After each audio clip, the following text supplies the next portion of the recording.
আসসালামু আলাইকুম। তো আজকে আমরা করতেছি আম ভর্তা। আর এই আমটা হচ্ছে আমার ভাবি দেশের বাড়ি থেকে আনছে, তাদের নিজেদের গাছের আম এগুলো। একবারে বেশি টকও না আমগুলো, আর হচ্ছে একবারে মিষ্টিও না। তো এইখানে আমগুলো আমার মেঝো ভাবি ছিলে দিছে, আর বড় ভাবি হচ্ছে কুচাচ্ছে। আর এই তো আম কুচানো হয়ে গেছে, এবার ভর্তা বানানোর পালা। এখন ভাবি এখানে 3টে শুকনো মরিচ দিছে, আর হচ্ছে লবণ দিয়ে ভালোভাবে মরিচটা একটু মাখিয়ে নিবে।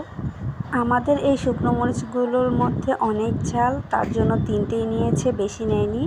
আর আমরা সবাই ঝাল একটু কম খেতেই পছন্দ করি। তারপর এইখানে ভাবি দিয়ে দিচ্ছে পরিমাণ মতো চিনি।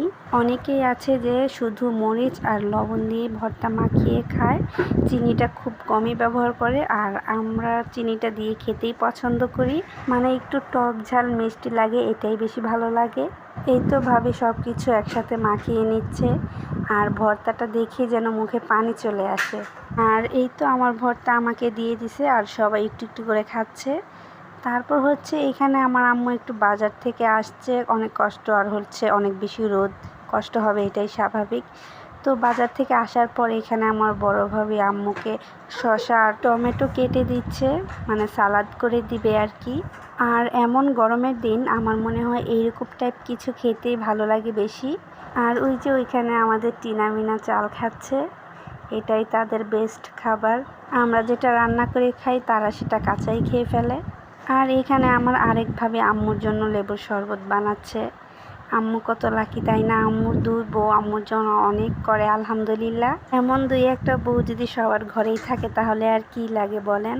হিংসা না করে সবাই একসাথে থাকলে সব কিছুই সুন্দর। তারপর এখানে আমি বারান্দায় এসে দেখতেছিলাম কেমন গরম, আর আমাদের শাকগুলোর কি অবস্থা।